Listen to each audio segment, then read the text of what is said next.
Pozdrav, ovdje smo na Istrakonu, počasna gošća je Carrie Vaughn I sad ćemo napraviti kratak intervju. Hello. Hi. Okay, I will ask you a few questions. So, can you tell me something about yourself, where you grew up, and maybe what did you read as a young girl? Well, I grew up all over the U.S. My father was in the military, so we moved probably every 3 years or so.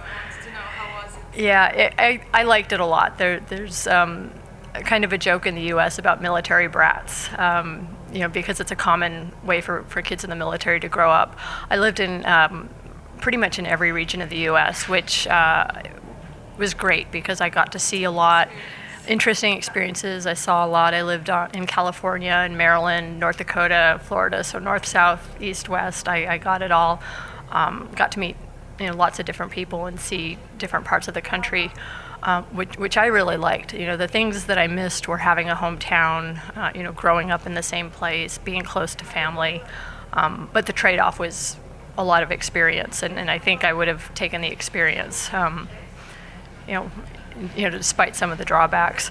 And my father's career was interesting, and it made us very adaptable and learned a lot. I'm close to my immediate family, my parents and my brother, because a lot of the times we just had each other wherever we were living. How is the situation now? Do you move a lot? No, my parents are both retired. I went away to college, and I've been living in Colorado since 1995 now. So it's a really long time. It was kind of weird once I realized I had been living in the same place for more than a few years, because that had never happened before. I come from a pretty bookish family. My parents both read science fiction, so there were always a lot of books around the house. Yeah. I had parents who read, so it was really natural for us to read. I read a lot of their books, the books that were on their shelves, like Robert Heinlein and Arthur Clarke. So a really early introduction to science fiction. Later on, I kind of discovered fantasy on my own. Ray Bradbury and Ursula Le Guin, Robin McKinley, those kinds of writers, and that's eventually what I gravitated to. But I still try to read as much as I possibly can. So that was in a way influenced you start writing? Yeah. And what else influences you around you, maybe, in your life? Everything. It's hard to pin that down. Do you maybe think of something just by, I don't know, walking around, so you have to write that down? Yeah, I always have a notebook with me. A lot of times it'll be something I'm responding to, something that makes me angry, something that I want to do differently, or just, what would happen if this weird thing, what would happen if aliens came out of the sky right now? And then just trying to work it out. I've always had a huge imagination, and writing seemed to be the best way to use my imagination. And once I got to high school and college, around my late teens, early 20s, I figured out there wasn't anything else I wanted to do. I just wanted to use my imagination and write stories. And it's great that you know what you want to do. Yeah. I found out that it's pretty unusual for people to know that early. I took it for granted. It was just what I'd always been doing, and I wanted to keep doing it.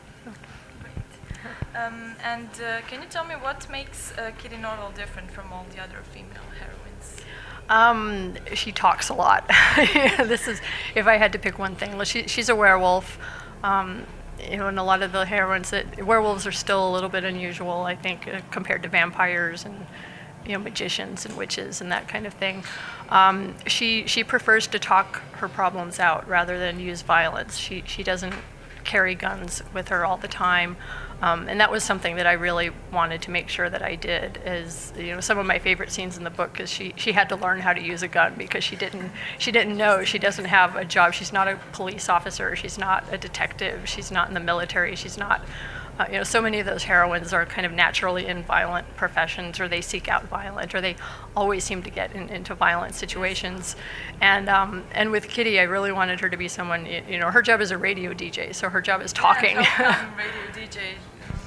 For that she talks to other people and tries to help them. Yeah, and that's kind of her natural fallback weapon. You know, that's what, you know, if you can call it a weapon, that's what she's good at. So that's what she's going to try to do, if she can get everybody kind of calmed down and talking things out. So, yeah, and that's kind of my own thing, is I don't like a lot of the violence in the books, a little bit, you know, which, given that my father was in the military, I think another thing that children whose parents are in the military, they either join the military themselves or they become pacifists, and I went the pacifist route. So I think that's the biggest difference. Okay, thank you. And what are your plans about this series? Kitty novel series. As long as I keep getting ideas, I'm going to keep going with it. What's been happening is, because you're publishing books very often.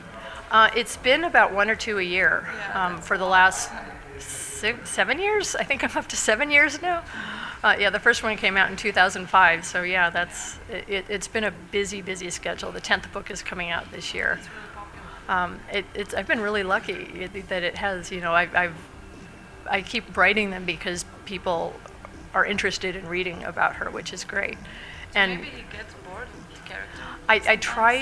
I try to do things differently. I try to shake things up with every book. I try to make each book different so that I stay interested, and I try to throw new Yeah, you know, introduce new secondary characters, new situations. You know, she's grown and changed a lot as a character, and that keeps it interesting. So the readers keep growing together with her. Yeah, I hope so. I hope so. One of my favorite writers right now is Lois McMaster-Bujold, and her Vorkosigan series is, I think, great. It's a great model, and I've kind of looked at that series and said, well, what did she do right? You know, and what can I learn from her? And so that's one series that I've looked to, and you know, because she's written a dozen books about the same character, and they're never boring.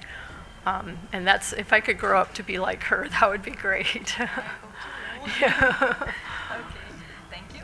And can you tell me what is your appeal to steampunk? We've heard your story yesterday, and why do you prefer it to standard science fiction? I don't know that I prefer it to standard science fiction, because I do read everything, you know, as much as I can get my hands on. I kind of like it as an aesthetic, you know, just from a fan standpoint, even more than a writing standpoint. You know, I was a fan of it before I became a writer of it, and for a while I didn't think I was ever going to write it. It's very popular, which is funny because it's been around for a long time, and it's only just in the last few years that it's really taken off. I like the alternate history aspects. I like playing. You know, how much can you change and how much can you keep the same? I do like the aesthetics, the clothes, you know, the jewelry and the music. I'm always looking for chances to dress up. You know, and it's kind of hard because I come to conventions, you know, in my... Do you go to conventions? At home I try to, yeah, but usually I'm there as a writer, so I'm trying to be like all official and professional, so I don't normally dress up. So one of these days I've been trying to get to an actual steampunk convention that's all steampunk, so that maybe I can, you know, wear my costumes. And Is there a lot of steampunk conventions? There are now. There have been for the last couple of years, as more and more smaller ones are kind of cropping up. Like, in fact, this very weekend, Denver, which is close to where I live, is having a steampunk convention, and I'm not there because I'm here. That's the problem, is that there's too many things happening all at once, and I can't do it all. Yeah. But there's a big one in Seattle in the fall called Istrakon, and I think I'm going to try to go to that one, if I can swing it. Good luck. Thanks. And can you tell me about your wildcard experience? Yeah. Just the summary is, it's a shared world anthology series edited by George R.R. Martin. It's alternate history with superheroes. It's an alien virus created superheroes in 1946, and the world has been different ever since. I was a fan of the series when it first started being published in the late 80s. I was in high school at the time, about 17 years old, I think, and I started reading the books and just loved them. It was different than anything I had ever read before. Yeah, because it's not comic book superheroes. It's people with superpowers, but they also have jobs and families and problems, and you know, there's good guys and bad guys, but they're also normal people, and I really like that. Once I started writing and publishing my own stories, I got a chance to meet George R.R. Martin and Melinda Snodgrass, who are kind of the two people in charge of organizing all the other writers and putting the books together. And once I met them, I had to tell them how much I loved the books, and I also told them if they ever needed more writers, they should maybe call me and give me a chance. And fortunately, they did. They gave me a chance. You know, I got to pitch some stories, and they accepted them, and I've been working with them and writing stories for it ever since, which is kind of it's great, because my teenage self would have just been amazed. Yeah, it's nice to fulfill teenage dreams. Yes, it really is. Okay, and we've heard you're a big fan of Star Wars. Yep. And what do you think about Lucas constantly remaking his series? Is it a sign of insecurity or just for profit? I think there's a lot of things going on. You know, I really do wish he would tell new stories, because I think there must be some new stories out there that he can bring. You know, at this point, he's got this special effects empire and all of these resources he can bring to bear. It would be really wonderful to see some new stories.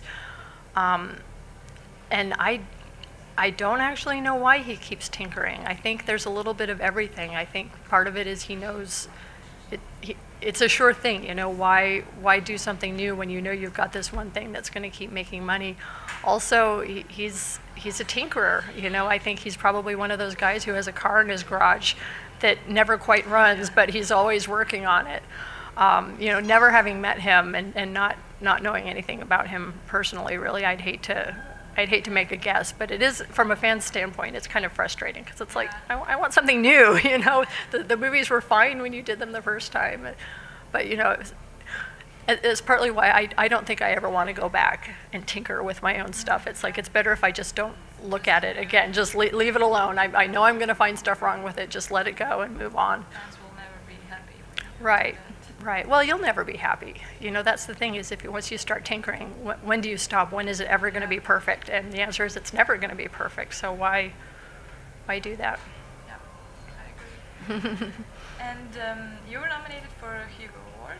Mm-hmm. Did it change anything regarding your writing? Not regarding my writing. I don't know. It's one of those things that it may take a little time. It gave me a huge boost of confidence. I think it's something, you know, it's something like you put on your resume or your CV. It's like, you know, here's this thing that I did, and I'll always have that, and it shows that people were paying attention to my work, which felt really good. It was a short story nomination, which isn't one of the huge categories, but it meant a lot to me. And you know, they have the big awards night at the World Science Fiction Convention, and I got to dress up and go to that. And did you dress in steampunk? I did not. I actually I found a flapper dress, like a 1920s beaded flapper dress with the fringe and everything. So I wore that and had a lot of fun. Great.